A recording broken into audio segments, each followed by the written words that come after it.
నాన్న, ఇప్పుడు అర్థమవుతోంది. నాన్న, చిన్నప్పుడు మీరు చెప్పిన ప్రతి మాట నాలో కోపం తెప్పించేది. ఎందుకంటే మీరు నన్ను నిర్బంధిస్తున్నారనిపించేది. కానీ ఈ రోజు అదే మాటలు మించిన ప్రేమగా గుర్తొస్తున్నాయి. చిన్నతనంలో ప్రతి సాయంత్రం పాఠాలు పూర్తయ్యాక నాన్న లానెజర్ తీసుకుని నన్ను బయటికి తీసుకెళ్లేవారు. వేడిని తట్టుకుని వేసవి కాలంలోనూ వర్షపు జల్లుల్లోనూ తడుచుకుంటూ కూడా. వారు ఒక్కసారి కూడా వద్దు అనలేదు. కాని అప్పట్లో నాకు అర్థం కాలేదు.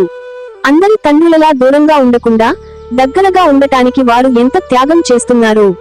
కఠినమైన మాటల వెనక ప్రేమ. ఒకసారి స్కూల్లో పరీక్షల్లో తక్కువ మార్కులు వచ్చాయి. అందరూ చులకనగా మాట్లాడగా నాన్న మాట మాత్రం గట్టిగా ఉండేది. నిన్ను నేను పాడుచేసి పెంచలేను. నీ మీద నాకు నమ్మకం ఉంది. చీటింగ్ అవసరం లేదు. ఆ మాటలు నన్ను ఏడిపించాయి.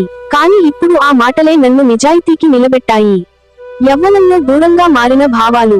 11వ తరగతిలో నా మొట్టమొదటి పుట్టినరోజు పార్టీకి నాన్న రాలేదు. చాలా కోపమొచ్చింది. మనం ఒక్కసారైనా సరే వారికి ముఖ్యమేమోనని అనిపించింది. కాని ఆ రోజు రాత్రి నాన్న చేతుల్లో పాత బట్టల సంచి పక్కింట్లో పిల్లలకి దానంలో ఇచ్చి వచ్చారు. అప్పుడు తెలియలేదు పార్టీ కంటే దాతృత్వం ఎక్కువ విలువైనదని. ఉద్యోగం, దూరమైన బంధం. కాలం గడిచింది.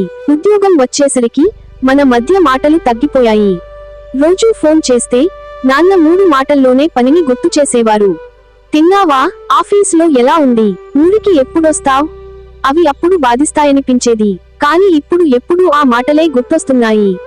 నాన్నకు లాస్ట్ లెటర్. ఈ రోజు మీరు ఇక లేరు నాన్నా. మీ రూపం వేలాడుతున్న ఫోటోకి దండ వేసేటప్పుడు మీ కన్నీటిని గమనించలేకపోయాను. అందుకే ఈ లెటర్. నాన్నా, మీరు నన్ను ఎప్పటికీ ప్రేమించారు. కానీ మిమ్మల్ని నేను ఆ సమయంలో ప్రేమించలేకపోయాను.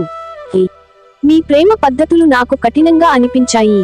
కాని ఇప్పుడర్థమవుతోంది, ఆ ప్రేమ వల్లే నేనింకా నిలబడి ఉన్నాను. మీ తలుచుకున్న ప్రతి కల నెరవేర్చగలిగానో లేదో తెలియదు. కాని ఒక్క విషయానికి మాత్రం చెప్తా నాన్నా, మీ కూతురు మీ మీద గర్వపడేలా జీవిస్తోందంటూ మీరు పైకెక్కిన చోటు నుంచి చూసుకుంటుంటారు కదా. తండ్రి అంటే గొప్ప శబ్దం కాదు. వారు మౌనంగా చూపించే ప్రేమకి అర్థం రావడానికి కొన్నేళ్లు పడతాయి. కాని అర్థమయ్యాక మనసంతా వాళ్ల ప్రేమలోనే నిండిపోతుంది.